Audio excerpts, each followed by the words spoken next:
So do you remember the first time you went into a professional studio? Yes, I Describe do. it to us, because younger people don't know this, as you're saying, and people who've never been in one don't know what it's like. Well, I think it's probably quite different now from when I first went in. Um, we won a battle of the bands. So my first band won a battle of the bands, and the prize, they were regional, and I would have been about 16 or 17, I suppose. And it was basically our school band, or the nucleus of it. And um, we went in, and the first hammer blow for me was hearing myself back as a singer on a very revealing mic, having only ever played gigs, on in different equipment. And whilst we had quite a nice feel and quite a nice thing going on, I was disappointed in my singing, which I thought was loads better. Actually, most of my career, I thought my singing is loads better than it actually is. But that's probably a good thing, or I wouldn't do it. Well, the thing is, there was a real magic about the professional studios in those days, wasn't there? Because you see, probably my first experience in a professional studio, it was Utopia. I don't know if you've ever been there. Yes. I think it was at Covent Garden actually, and the producer was Jonathan King, who of course had Ah, all these awful hits in the '70s, Una Paloma Blanca, and all that kind of stuff. yeah, yeah. And also, I mean, I'm kind of digressing a little bit here, but he always had a Rolls Royce parked in the front that said JK1, and when it was dinner time, he would order steaks from the Hilton. So I was thrust into the high life immediately. But having said Oh, that, I remember that that's a those weird story. studios. Yeah, those studios, they used to have a certain smell to them. Do you recall that? There was a Well, I certain. think just sort of old stale meals and people smoking and general sweatiness of that age group. You know, And there are those there are giant, lots of those giant mixers, at least they look yeah, like giant mixers, and yeah. Well, that was probably there was no automation in the mix. There was no right. memory lock, Yeah, so that's we had right. to perform. In fact, perform. You performed a mix with sometimes multiple people at the desk, Yeah, pushing the guitar solo up a bit, pulling the piano back at the beginning of the next verse, that kind of thing. that's right. Everybody had their own little bit. Like somebody might have a little echo they have to put in at this point, or push Yeah, up, yeah, pull exactly. down this thing.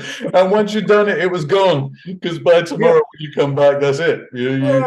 But, when it was right, when you got it right, we had less control. But in some ways, that was, and I'm not sure control is a good thing. Today you can continue forever, obviously, because if it's on your computer, I always say on my little MacBook here, I can do better stuff than I used to do at Abbey Road. Yeah, And and that's the way the technology has gone. And so you certainly a can wonderful continue thing. That's a forever. wonderful thing. Yeah, yeah, it is. We used to get together to listen to music. That was it. That was what we did. We absorbed the sleeves, we absorbed the artist, and I just think, I suppose rock and pop music was our social media in a kind of quaint way, because you found your tribe through the music that you liked and the bands that you followed. And I made a lot of friends in that age when, in the late teens, when I went to a lot of shows, saw a lot of amazing bands. This would have been in the late, well, this would have been in the sort of from about 72. So the first band I saw live, I would have been 13 or 14, was T-Rex. And I saw them twice in the same week. And weirdly, my next show was, I think, the Stones and then Led Zeppelin. Yeah, the first band I ever saw was Led Zeppelin, actually, funnily enough. Oh, where was that, Sal? It was at the Royal Albert Hall. Wow. Okay. Yeah. Yeah. So me and a friend, you see, from school, we go down to London, and I think it's funny to think back that they would have allowed kids, just to go down to London on their own in those days. Did they allow you to? Yeah, they allowed us to go down, and of course we had no idea where to go because you did again, as you say, we didn't have any technology in those days. So I don't know if we even had I don't think we even had a map. I don't know how we thought we were going to get there. So at some point, we stop a guy in the street and said, "Do you know where the Royal Albert Hall is?" And the guy says, "No, You thought you were I have a map," he said. Right. You was the only tourist there. Right. But I mean, so anyway, somehow we got there, but because we must have had the cheapest tickets way up in the gods, And plus, if you've never been to a concert before, you haven't got anything to compare it to. So it just seemed like tons of noise, but we thought it was great. Yeah, absolutely. And did it sound good back up there in the Albert Hall? No, I don't think it did. With hindsight, at the time it was great because there they were, hero Zeppelin. It's lots of noise. Well, I mean, you just you couldn't really hear T-Rex because of the screaming. Because he was just yes, he was a pop star in that way. Well, I'll tell you a funny thing about the Royal Albert Hall, because many years later, I was invited to go and, I suppose I'll say, appear for something. It was something like the National Methodist Youth Conference gathering in the Royal Albert Hall. And so it must have been soon after I had San Damiano, I guess. And they said, "Would you like to sing?"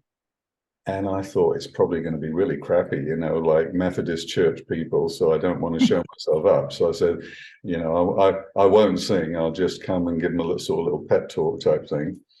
And when I got there, they had a huge orchestra and choir and everything. Oh no, I wish I'd have sung. They had like probably 10,000 kids there from all over the country in this great, this great setup. So it was stupid me, blew my chance, to perform at the Albert Hall. Oh no. No, that's but actually, there was something else you said there, a couple of things actually that sort of triggered me in a positive way. I just realized we're not supposed to use that word trigger these days, are we? Although it does remind me of the engineer for David Motion, but we'll get around to that. Of course. So, there's one thing you said was about people who are born to do it. And on our third album, the engineer was a very young guy, 19-year-old, called Phil Thornalley. So I don't know if you ever came across him over the years. Obviously, I haven't personally, but obviously very highly regarded guy. Well, yeah, he ended up playing some bass with The Cure. And the last time I saw him, actually, he'd just written and co-written and produced that song Natalie Imbruglia, isn't it? Torn. That was something. That's a really good record. That. Yeah. Actually, I played it recently, and when I put it on, I can't remember how I got around talking about it, but I put it on YouTube, and as I played it, I thought that could have been released today. Actually, really, he's a really good thing, isn't it? That kind of acoustic guitar rhythm. But the sound, the production sounds just like today, even though it's like 25 years old now. Yeah. But there was, Oh, I'll tell you, the other thing that you said that was really interesting was about how we found our tribe through records, because I've been trying to explain to people, see, this new Classix album we've got coming out, obviously, like all other records these days, they issue them on vinyl as well. And so going back to doing a 12-inch album on vinyl after so many years was very, very strange. But our concept right from the beginning was we wanted it to be a complete album from beginning to end, not just a random collection of songs thrown on, because of the fact that streaming and downloading has ruined all of that, hasn't it? I remember, like you, as a kid, with my little gang or tribe, as you put it, when we'd have a new album and we'd all sit down and reverently listen from beginning to end, right? Maybe talk about it, or we just put it on, go back to the beginning and then listen all over again. Well, I think we did talk about, especially the ones who form bands, I don't know, when you first kind of started to try and form a band or be something musical. For me, it was about the age of about 13. I think when I just got into pop music, I just wanted to be able to do it. And you know, and I had an older sister by 5 years, which put her plumb into Beatlemania and the Stones and Dylan and Joni Mitchell. So she was a huge music lover, and got into all of those bands, Hendrix. So although I was quite young at the end of the 60s,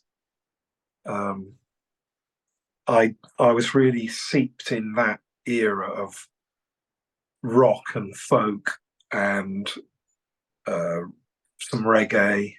Always liked a bit of reggae.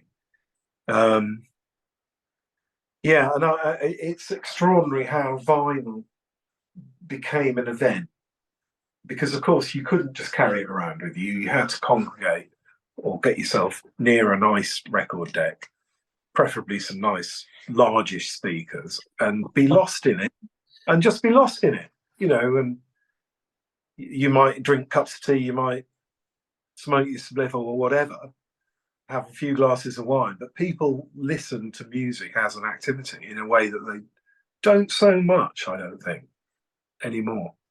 Yeah, it's funny you mentioned the cups of tea, because I've been living in America 24 years now.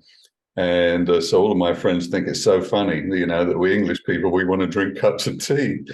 And so at this point, I think we should probably tell the folks how we came to be having this conversation after all these years, because I mentioned, I was doing all these Polish interviews last week, and then one guy, he said to me, "Oh, I play with Red Box," and I said, "Red Box? I love Red Box."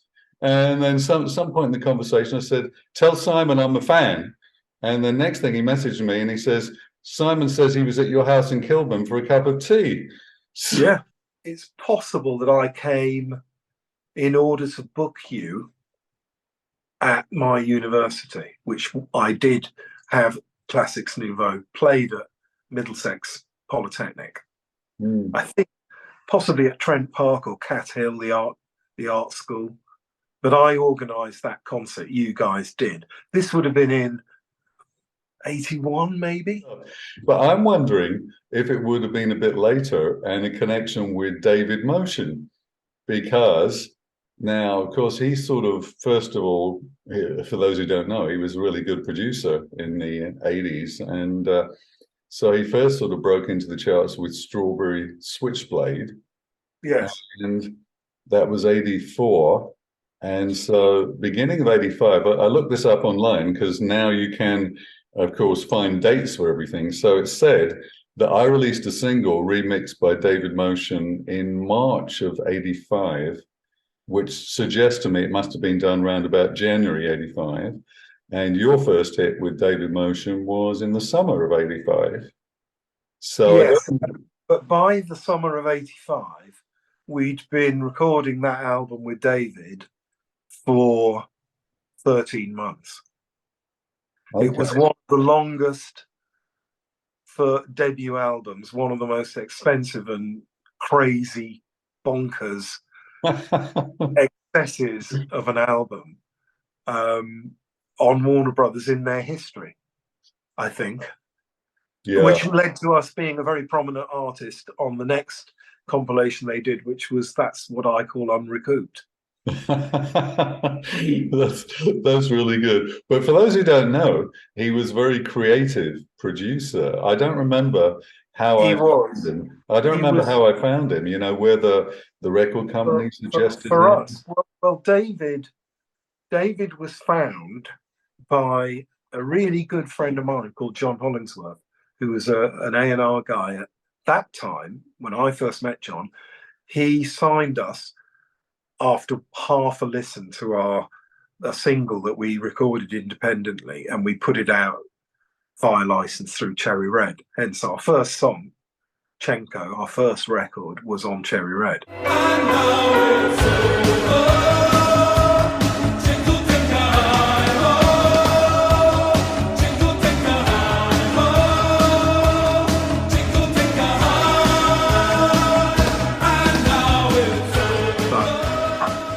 that led to was the people who really got into it, and they stayed with us throughout my life, you know, is this tribe that we have who think that who to whom we are important, all of us. And I'm sure you were exactly the same, somebody who had a big hit record. You have to make the right connections at the right moment and have the right song and find the right producer. And Motion, David Motion, he'd come out of music school, the Royal Academy, as a classically trained and really creative young guy. He was about my age, and he was the perfect person I could have butted heads with this idea, this grand idea that I was going to make an album which was like a kind of roundabout of the world, and that we would not, you know, my favorite review of that album was by a guy called Ira Robbins, who's a fantastic writer. He was in Rolling Stone, and he said it's a little bit like a less stern Peter Gabriel record. And I'm going to say this, I think that there's some good writing of terms of songs, but Motion was almost the most important part of making that record.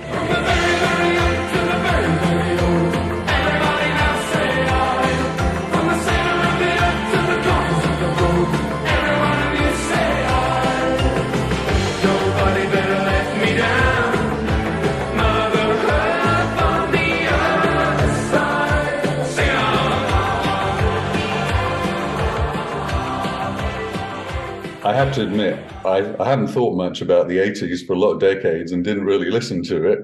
I think maybe when Spotify started to become popular, I started to make a few playlists for when I'm out walking or something. So I made a 60s playlist, a 70s and 80s. And so that was probably the first time I ever revisited the 80s in any shape or form to see what songs still appeal today. And then Yes. I'd kind of forgotten about Red Box for a while. And then someday, I don't know, I saw something on Facebook or somewhere and thought, oh yeah, Red Box, I know, I like them. And so I went and I found the hits, especially the first one, you know, and I remembered why I loved it. And because I always used to like records that were a bit unusual. So therefore in the 70s, like you mentioned when we were really young, whether it was Virginia Plain, whether it was This Town Ain't Big Enough for Both of Us, all those really bizarre things appealed to me. A little bit later, Lena Lovitch, you know, My Lucky Number.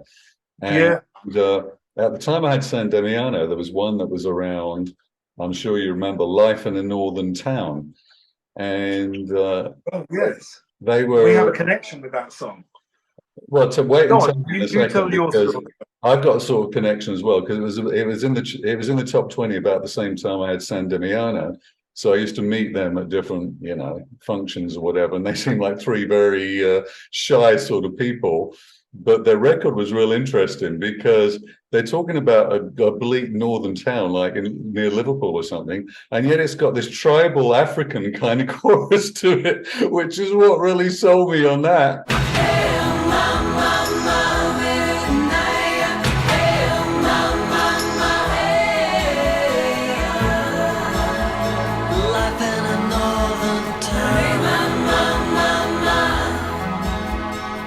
And then a little bit later, when you come along with these rhythms and and whatever it was you were doing, it's like, okay, this is completely up my street. And it reminded me of another thing where, again, you know, you mentioned when we were teenagers, and I used to read the music papers like cover to cover, basically. And so one time, I think it was an interview with Sparks, and they said, when you write a song, everything in the song should be a hook. Don't just get a good chorus and throw away the rest. And I think that's what you did, because particularly with Lean on Me, when it starts off, it's already a good tune. You think, oh yeah, this is a good song, I like this. And then it completely changes to something else, different tempo, different everything, but that's really good too. And so your songs are some of those that in modern times, when I've listened back and I say, well, I wish I'd have written those. Yeah, Well, thank you, mate. Thank you. Really, they're clever. from another musician, that is a really, powerful thing. Thank you. They're clever. They're creative. And the other thing that I noticed that we sort of had in common was I really started experimenting with world music for our album that was released in '83. Actually, the way Yeah. it happened was because we were touring around the world. We went to 30 countries. So we're out in the Far East. We were in India. We were in Mexico, and so on. So every country we would go to, I'd buy some records from that country and have a listen and see whether there was anything interesting, ethnic, that I could bring in to our kind of pop music. Again, you mentioned the sort of behavioral. So funny. I was walking a very similar path, doing the same kind of stuff, looking for things to use, and not be literal with them, but to still have at the core of it a strong idea on a song. So my filter was with my own stuff, still is really, is if I can do the song and capture the atmosphere with the vocal and one other thing, like a piano or a guitar. For me, mostly guitar, because that's my first instrument. But softly played guitar, one string of a guitar. Sometimes these things start off very small. Plus, I think for my own bursts of creativity, they tend to come when I've reduced it to something quite simple, and then in my mind's eye or my mind's ear, I can hear the rest. And Lean on Me, I got it almost in like the whole thing in about 20 minutes, written from nothing. And I laboured for a while after that. The lyrics probably took me a further hour to finish, but the structure. So I would play an idea for sometimes an hour, maybe even longer, just round certain sections and feeling what could come next. Because I've always loved songs that evolved and shifted. So always looking for those things, but always based on the melodic, I think probably was where I wanted the pivotal stuff to be. When you work with a band, in my case, it's working with the band, Classix. In your case, you said you've got a whole bunch of people that you work with, because on this new album that we've just done, it's been quite a fun experience, actually, because in between Classix and now, I've done a lot of albums on my own. And when you don't have anybody to answer to, you just don't have that tension, do you? And not only tension, actually, because working with other musicians, but they all have their input. And so their input can be stuff that you just would never have thought of. On this new album, we've got bits of classical guitar and choirs and orchestras and all kinds of things. Most of them were suggested by other members of the band, because for me, it just seemed like too much work, to be honest. So I wouldn't have done it if I hadn't had to. How do you guys go about writing a new song? Is there a pattern? Is there a pattern to how those happen? Well, I usually initiate the songs. Playing what? Well,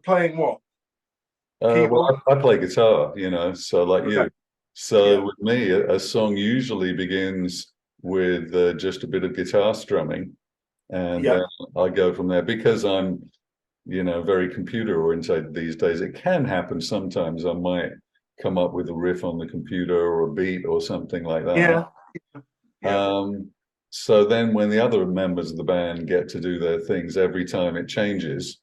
And like we've got one song on our new album, the final song called Color Me the Sky, where it started off as a bit what you were talking about there, really started off like just a 3-minute pop song, rocky pop song. And then ideas kept on being added, and it ended up like a 6.5-minute marathon. You can tell from your output, it's, the influences that converge are quite eclectic. You can hear that, and I think it's really healthy. You don't want to be in a band with clones of yourself. Well, I I think also, I do a lot of the instigation on my own, yeah. but if I keep producing just on my own, I kind of know what I get, and it's not. I don't want to be quite there. I want somebody, as you say, to come in and go. They play a little bit of piano over my guitar, what I thought was a guitar song, and I'm suddenly like, oh, okay. Deviate to contemplate this audio-visual opiate. 100 years from now. Title fights and human rights with satellites, you parasites. Hey, aha. Now I gotta tell you that I've been down so low that I've hit the ground. Let's hear it from the heart of America. Yadda-dee-yay, oh, yadda-dee-yay, yadda-dee-yay. In America, rely, rely, rely, rely, rely, rely. Rely, rely, rely, rely, rely, USA. Well, I was going to say, one of the things I found that I really like over the years is anthems. I mean, there's two equal things. One is anthems. The other thing is the tribal, type of anthem. Yeah, Like a tribal anthem. Well, because sometimes we can get both. When I first came to live in America, a lot of people who were doing karaoke, they always wanted to sing Chumbawamba, Yeah. And I don't know if I really appreciated that much when it was in the charts, but over time I got to appreciate it. I thought, well, that's just one of those songs that just somehow speaks to people all over. Yeah, what was it? Remind me of the song. I get knocked down, I get up again. Yeah, it's so usable, isn't it? You know what I mean? That was just like everywhere. Well, there's another one that I really like that most people Great probably idea. don't. Most people probably don't even remember, but this is when I was still in England, so it must have been probably in the 90s, and it was that Vindaloo. Do you remember that one? It was a football song. Vindaloo, yeah, something like "You're gonna get one more than you," or "We'll score one more than you," something like that. I think sounds kind of vaguely racist, doesn't it? Well, maybe over time, by modern standards. I think it was Damon Albarn that actually did that for one of the, I don't know, World Cup or something like that. Well, I'm sure, no, Damon, I'm sure it wasn't then. But I remember it was for the video. It kind of started, I think, with just one person walking down the road and singing, and then people kept on coming out of the houses. They were until you had a whole crowd. But the whole idea of anthems that anybody can sing, whether they can sing or not, has always really appealed to me. Because I get asked at this time of year by, especially sort of local radio and stuff. What's my favourite Christmas song? I get asked that every year. So what do you choose? Well, I try and spread it around. So I think that probably my favourite Christmas record would not necessarily would probably change, over time. But I think probably the most successful Christmas record for me, in terms of just, every man's spirit, is Slade. I don't see that there's a better, White Christmas is a lovely song. There are some really lovely Christmas ballads, but there's something about, Slade's song that just is compelling. I think it's just a good tune. Well, I have to be very thankful to Slade because the real big breakthrough for Classix Nouveaux came because there used to be a Saturday night show with Chris Tarrant and Lenny Henry. Do you remember that? I can't remember. Yeah, what was it called? OTT, was that what it was called? Yeah, Over the Top. Yeah. So, of course, that was the big thing for a period of time, every Saturday night. And one of their things was because they wanted it very spontaneous, then they insisted that the bands had to sing live. You couldn't play live but I don't know if it's changed, but back in those days, the Musicians Union wouldn't allow you to play live on TV. It was like backing track. Yeah, exactly. You had to record your backing track in 3 hours the same day or something. Anyway, then you had to sing live on top of it. So this particular week, Slade was supposed to appear, but Noddy didn't want to sing live. And so somehow it came to me. I said, I'll do it. And so we went and appeared. Next week we're in the top 20. So that was a good moment. A more intelligent me, or a more experienced me, would have probably said, "Look, we've had a hit. Surely, we've done something right." And I think it's the fact we're melodic and we're harmonic, and that's what I hear people like about it. Whenever anybody who's bought the records have come up and said and told me why they bought the records, and that surely puts me probably in a better position to remark on what our fans like than you, my record company. Warner Brothers were headed at the time by Rob Dickinson. He said to me on a number of occasions, this idea you've got of the way you try and you sort of have these ethnic influences, that's never going to work in pop music. It's never going to work mixing what you try and mix. And then when it did work, I assumed that I would have an easier ride, but it actually just got a bit more difficult. So my song For America is actually slightly jokily named because the head of the label said, you know, you're signed to an American label. Lean on Me it was a big hit because it's a really good song, but if it had been more conventionally arranged, it would have been a bigger song around the world. It probably could have been a hit in America, but which it wasn't. He said, you need to go away and write something for America. And I You did. I wrote For America, which sort of kind of, my point with this guy was, look, it's great that, why don't I just write? Because I think I am a melodic writer. Why don't I just write? And then together we'll go, well, that one's quite, the second time you hear that, you're kind of going, oh, I'm really liking this. And I think that's where I wanted to be at, with those records where there was enough on the first listen to go, oh, I quite like that. Because I think even now, and I'm an enthusiastic consumer of music, but I also try and make it, and I work with other people and other bands, and doing a bit of production and that kind of thing, co-writing, and sometimes I've written for other people. And you get the feeling that there is no real magical way to approach it, but you do have to write a body of material to have these little peaks and that are perhaps more accessible. And so for me, I needed to go through that process to have, and then let them cherry pick the ones they thought could be a success. But ironically, this song I wrote about, again, a sort of slight in joke against them, writing For America, was kind of, in the end, became a big hit. And probably, I know for a fact, that was actually our biggest selling record around the world. That sold more than Lean on Me.